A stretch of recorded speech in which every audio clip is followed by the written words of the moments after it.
Hello，大家好，我係貝殼找房嘅 Ken。我哋咧擁有全中國最大嘅網絡平台公司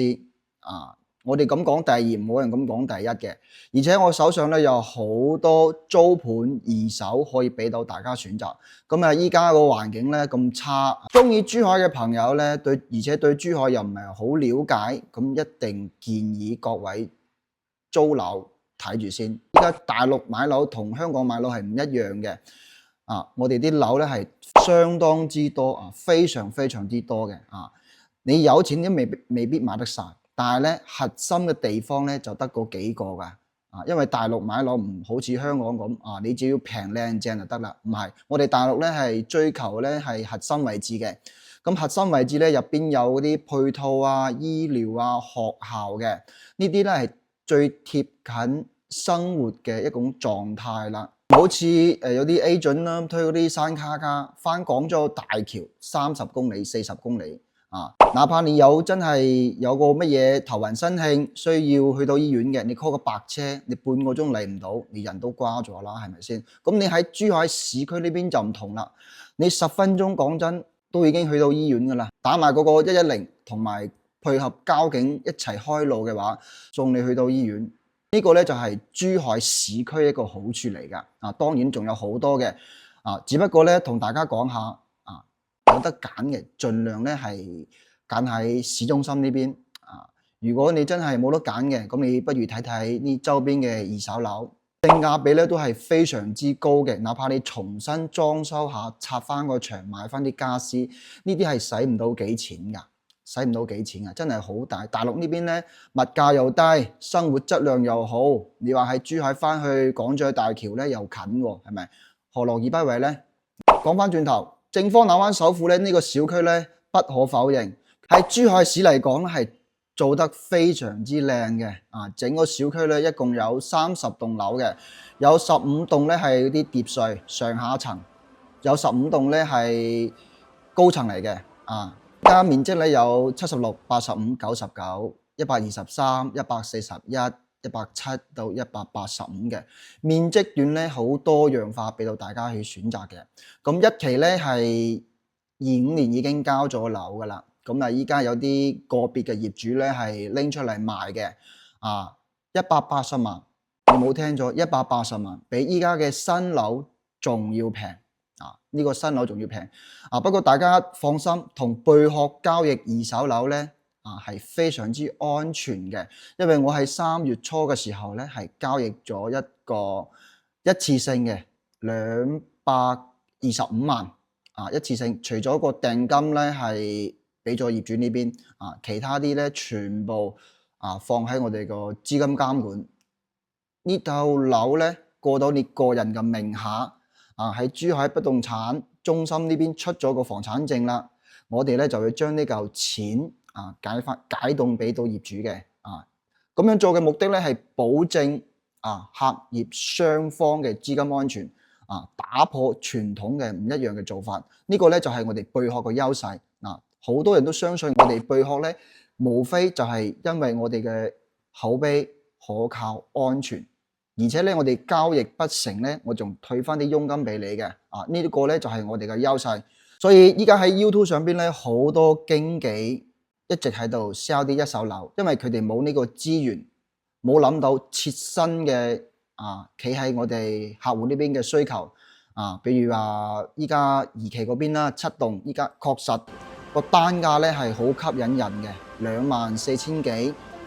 但係咧。佢係期樓嚟嘅，要等18個月先收樓。咁18個月收樓先可以住嘅，係咪啊？呢個間中你要打個問號，因為依家呢個環境係好差嘅。講真，未來1年半點咁保證呢？係咪先？雖然佢係國企嘅，有呢個政府國資委作為一個背書，呢個我相信問題唔大。但係咧，我想表達嘅嘢，你1年半點解唔先租樓呢？點解個 agent 冇同你講呢？或者係揾下啲二手樓，同一個小區嘅二手樓，依家先租盤咧，係4200蚊嘅咋？7棟嗰邊啦，有一套係85平方嘅，215萬。咁首期咧32萬，貸款130萬，月供咧係7715.3嘅。咁相對月租樓嚟講咧，4000零蚊嘅租金咧又真係好抵嘅喎，好抵好抵。所以當然啦，呢個大家點諗都好啦，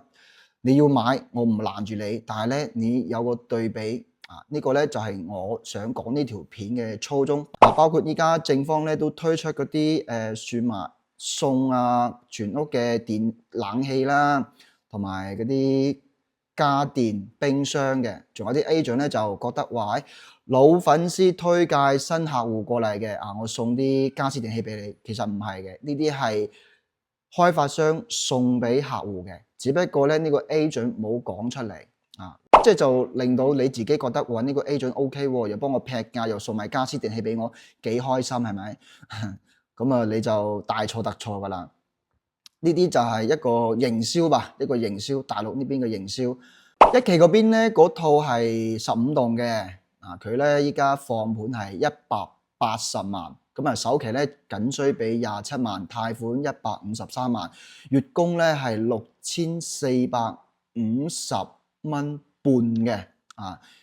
呢個單位咧以前賣28000、29000嘅，因為佢係挨住嗰個黑白面將軍山嘅，呢個價錢咧係絕對要比較高嘅。咁依家180萬咧就單價為到24000嘅。咁問題係咩咧？你首期27萬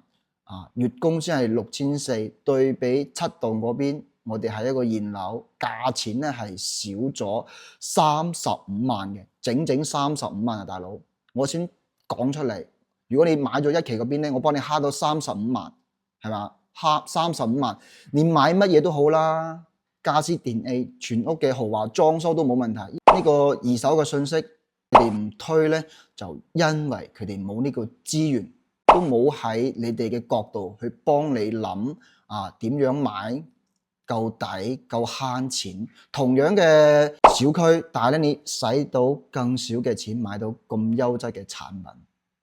所以大家諗一諗啦，諗一諗。如果大家有諗法嘅，都可以 WhatsApp 我或者電話我。同埋咧，大陸買樓咧唔好似香港嗰邊嘅。你睇下嗰啲三鄉神灣幾廿萬、50-60萬，其實我哋大陸人就覺得係好平，真係好平。但係咧，點解咁平嘅咁筍嘅樓，我哋大陸人都唔買咧？就因為嗰邊乜嘢都冇，反而咧，我哋香港嘅街坊咧就覺得哇，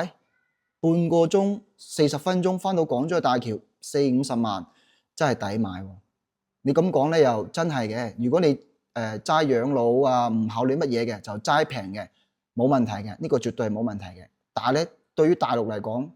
呢個需求係唔同嘅，佢係唔會要咁遠，唔會要呢啲咁配套差嘅。但係咧，你諗清楚，包括以後你個二手交易量絕對好差好差嘅。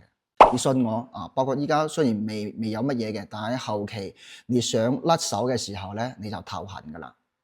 所以咧都係嗰句，一定要喺核心嘅地方買核心嘅資產。呢啲垃圾嘅嘢咧係大陸人好少買嘅，唔會上當嘅。所以好多嗰啲 agent 哇，反正吹得天花龍鳳，呢啲自己要三思而後行。今期嘅節目咧就同大家分享到呢度。如果覺得阿 Ken 講得啱嘅話，可以點個 like 分享出去，俾更加多嘅人睇到。多謝你哋。今期咧就同大家講到呢度，我哋下期再見，拜拜。